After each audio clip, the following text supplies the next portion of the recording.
Hello everyone, I'm Zuzka, the Crafty Penguin. Welcome back to my channel. Today it's time for another update. I actually filmed a video on Monday, 2 days ago, but I felt a bit weird at that point, a bit rushed, and well, I thought I'd start that series of one by one, talking about each of my makes individually. Because I want to present to you some of my older makes, some finished objects that are, from the previous years. But I wanted to start with a thing that I actually forgot to mention in my last update.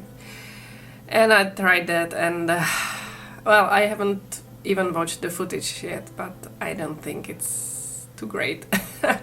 But yeah, well, so that was an experience, but I don't think I would publish that. So I will present the thing that I did the video about now here, as it's one of my finished objects, and it's the Haku. Last time I forgot about him, and I was reminded. Thank you, Ilven. How could I forget?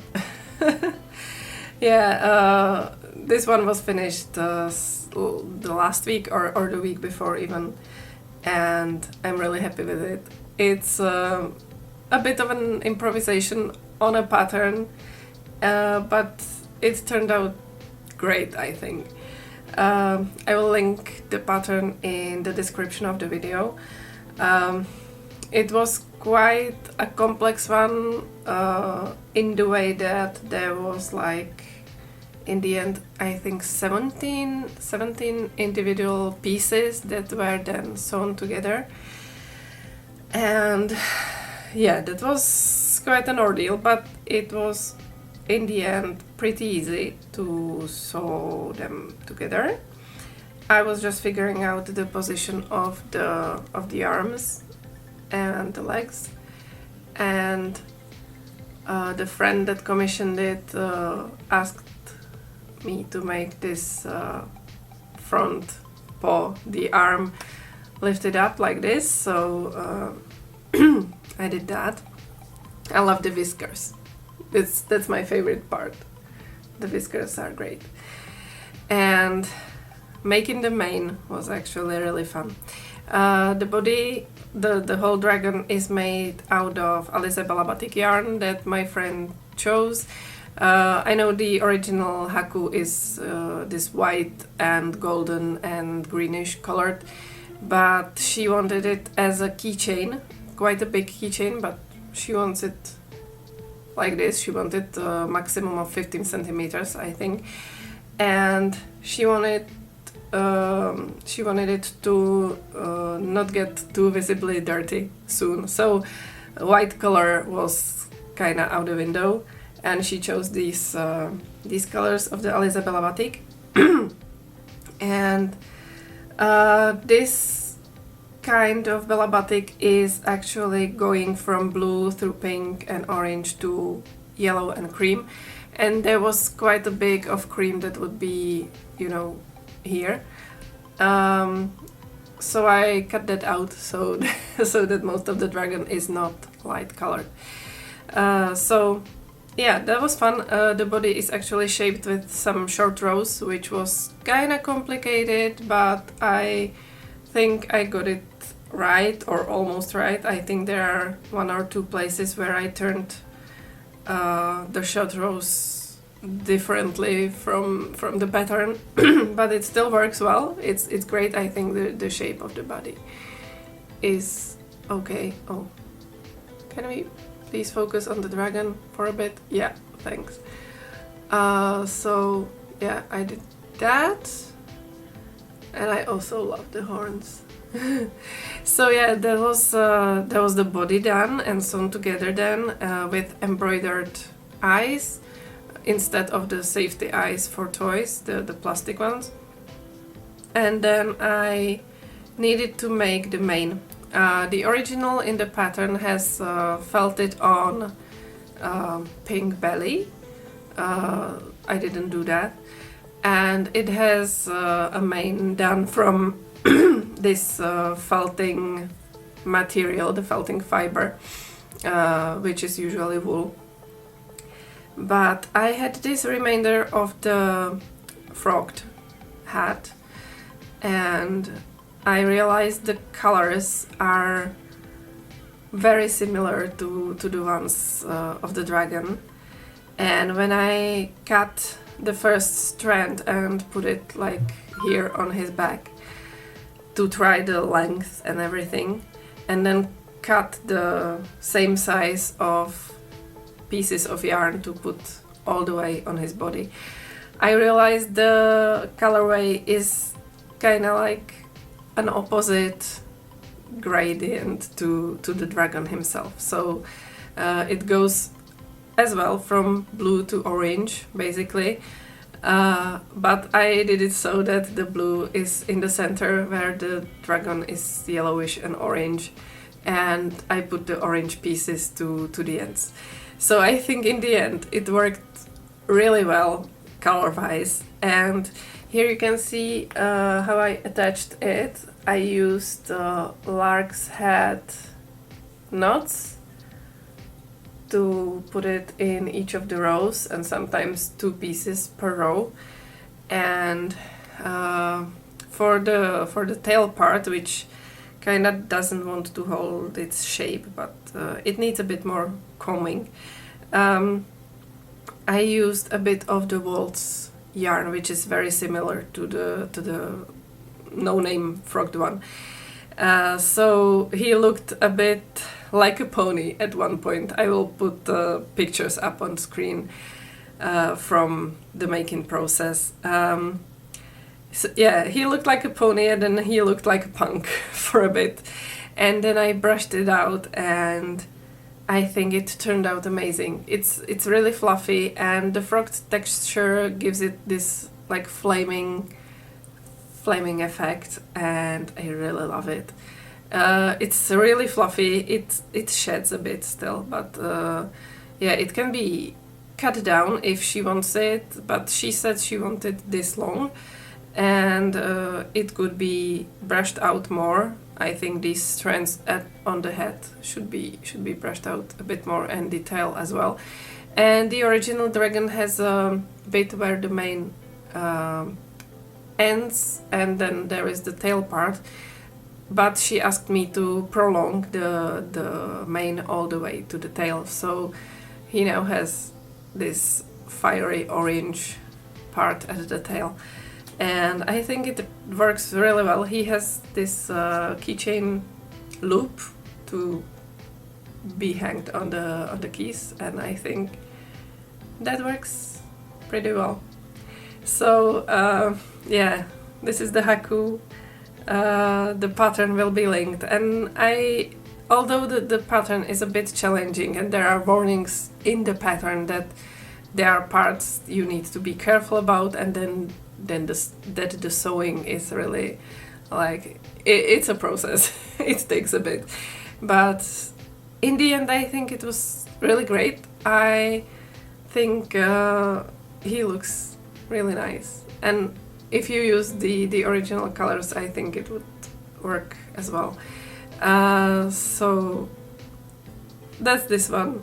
I'll maybe give him to that friend who ordered him today, so I'm looking forward to that.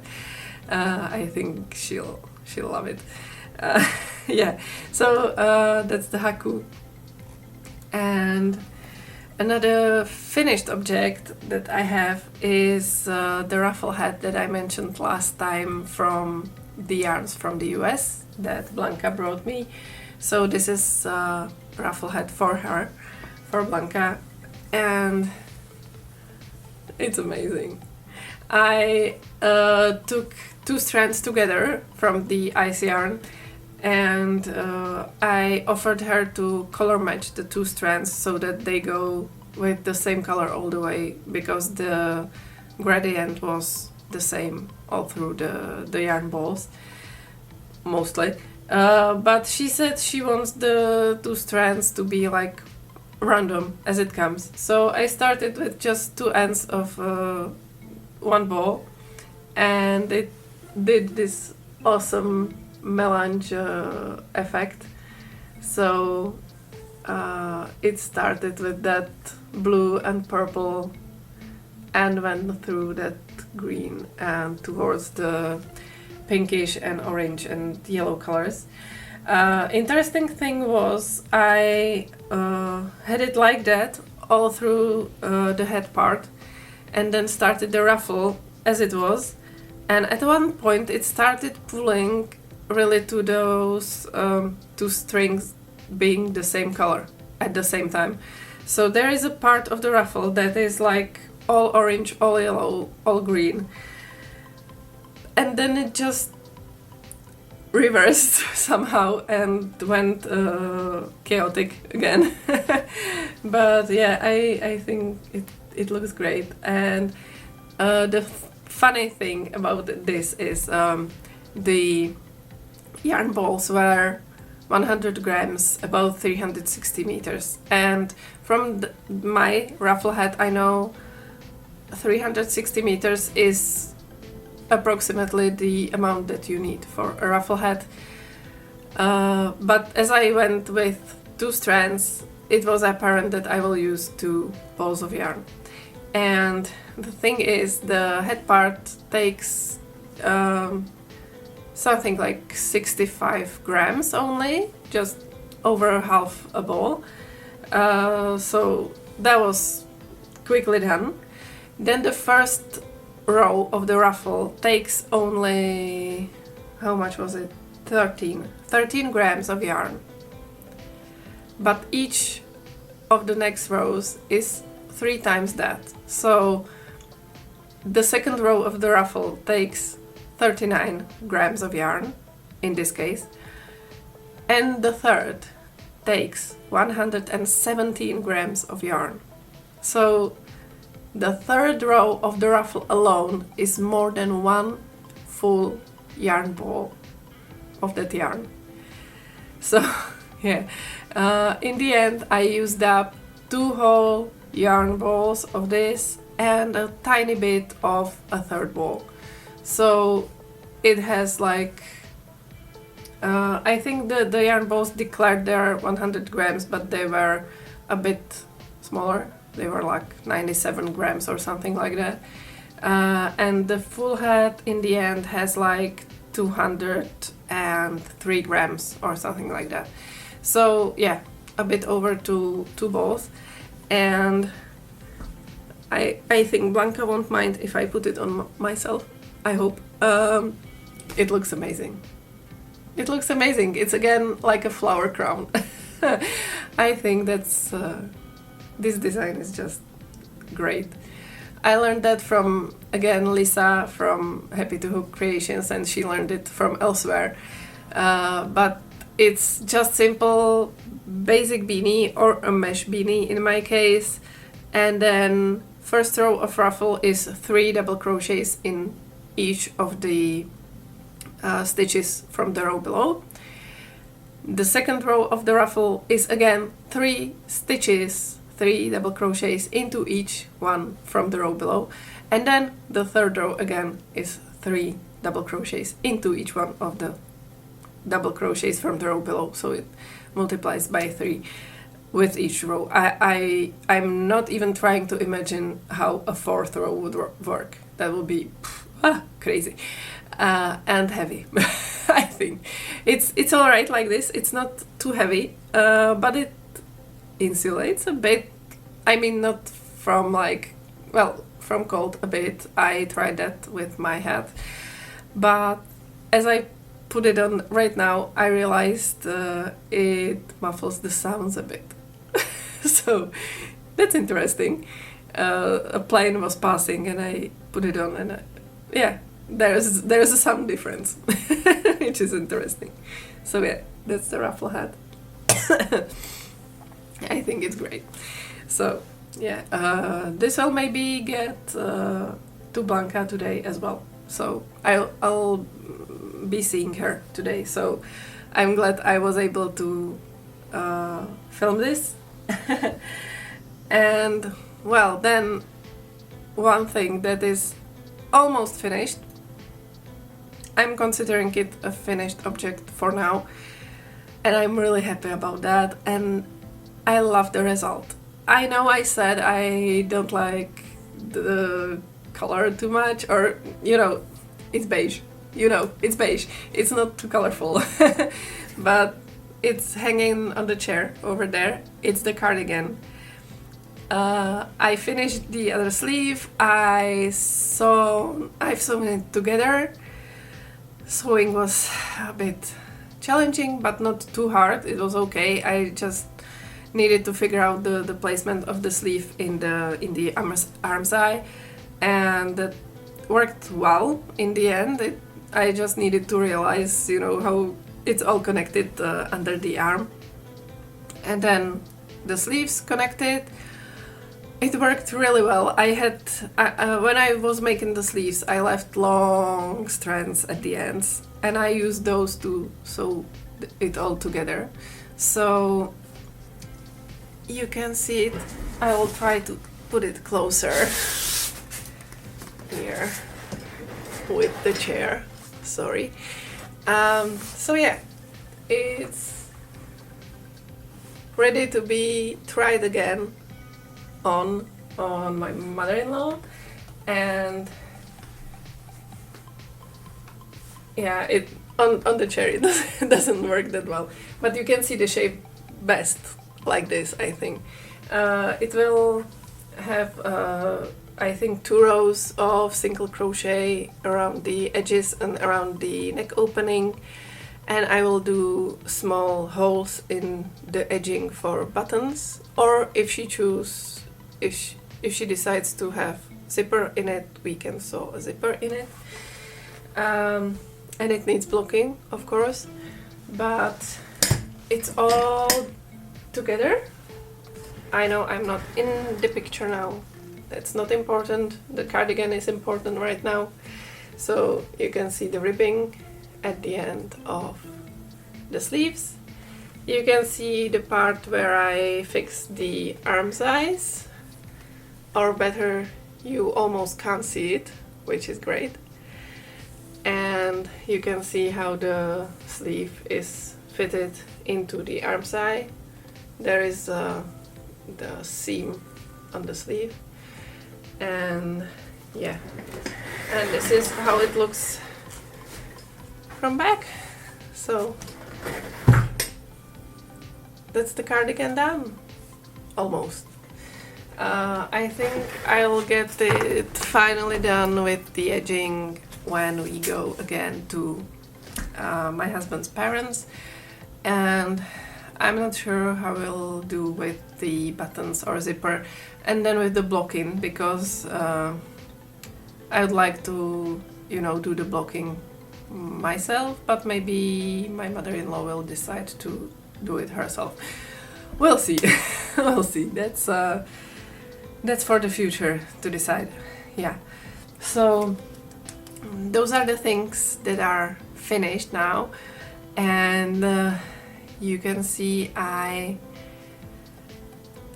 basically have just one thing going on right now, and of course I'm planning more. But yeah, I'm working of course on the kaleidoscope top. I have done just 2 more rows from last time, I think, and I don't want to unravel it now, and there is not a stitch marker in it. I'll use this one, a safety pin. Yeah, better. So it's half of row 22 done now. So yeah, it's growing. It's almost at the size that I need it to be, and that will need blocking as well. And this side, it's bulging in the center a bit, and then it needs deciding the shoulder straps. We'll see about that, and lengthening maybe. But yeah, I'm still working on this basically only when I'm outside with the kiddos, and I don't get too much done over there right now because Dana started to escaping the playgrounds and going, you know, somewhere, and I need to run after him and bring him back, and yeah, all kinds of stuff are happening. Last time we had not a conflict, but a problem at the playground because he got a bit aggressive with some other kiddo and bit him. Yeah. So I need to be vigilant over there and not look at my crocheting too much. Yeah, so you see, that gets a bit too much of an adventure, basically. Yeah. So beside this, I don't have another project on the go right now, but there are still the 2 yarns from Blanca that she needs to decide what to make out of these. I proposed some possibilities and she didn't yet decide, so we'll see about that. But I'm looking forward to those. They're beautifully colored and variegated, and you know I love variegated yarns. And then there is one project that I bought yarns just a few minutes ago today, and it's a secret project and I can't tell you. It's a surprise and I just cannot tell you, so yeah. I'll need to keep my mouth shut about that for a few months actually, but yeah, I think I'll manage that. Yeah, and then I have the plans for the Nautilus top and a shawl, which is also a surprise, which I thought I'd manage sooner, well, but I didn't, so it will probably be a Christmas gift in the end. So I have quite a lot of time for that, but it's not too much actually.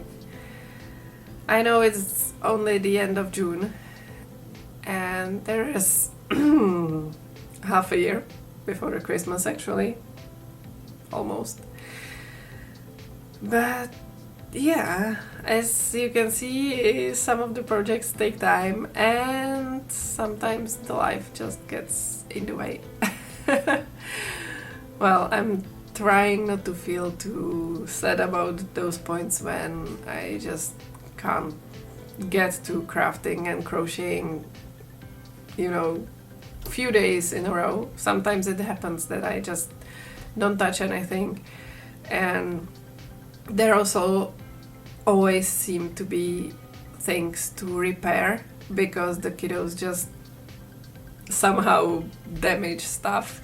So sometimes I'm just trying to repair books and a magazine that I have right here that I need to use some sticky tape probably to just hold together. Both of them ripped their shorts yesterday at the playground. That was funny. They were like, then I just know how they did it. I just don't know how he did it. He was just playing at the sand pit and suddenly I saw his trousers were ripped. And then a few minutes later Mark came and was like, I ripped my shorts there at the climbing frame. So I want to try to sew that together, but we actually have kind of a lot of their clothes, so I might just toss it away, I'm not sure.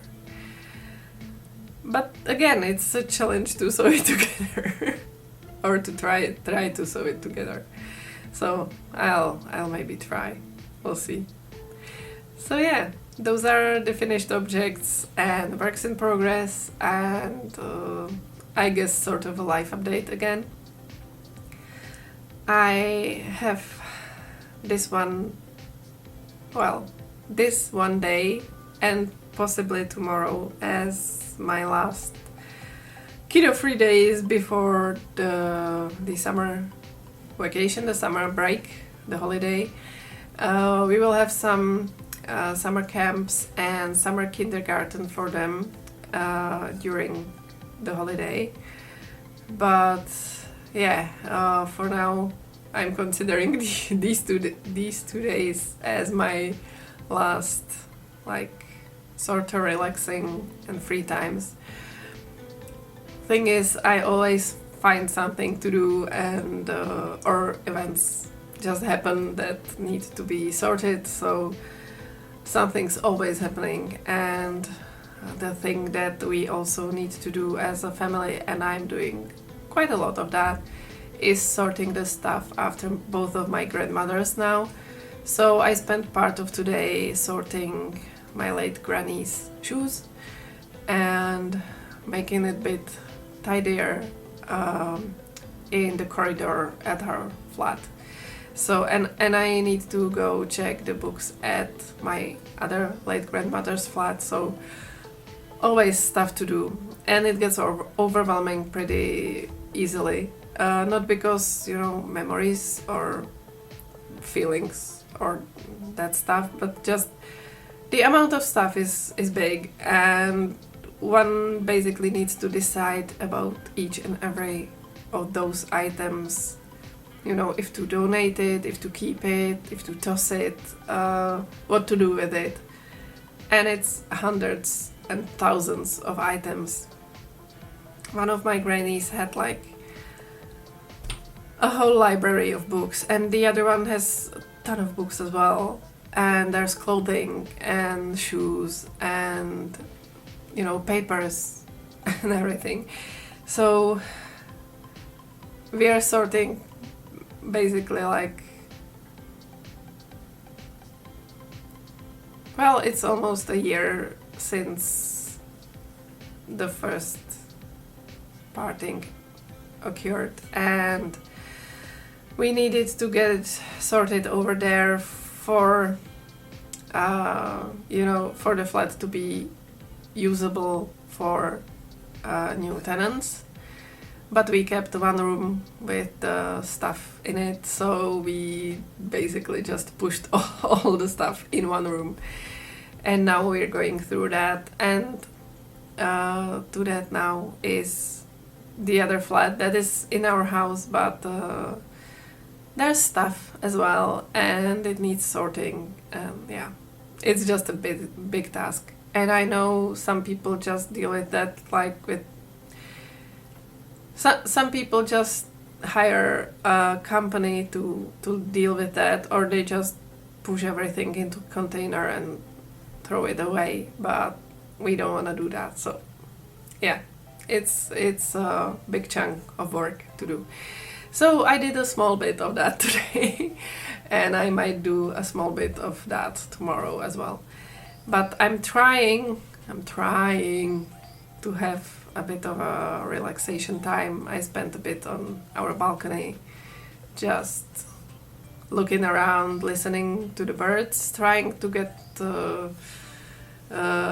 not rid of, but trying to not get crawled upon by ants that are just invading our house right now, sorta. And yeah, and sorting my thoughts a bit with my journal, so that was nice.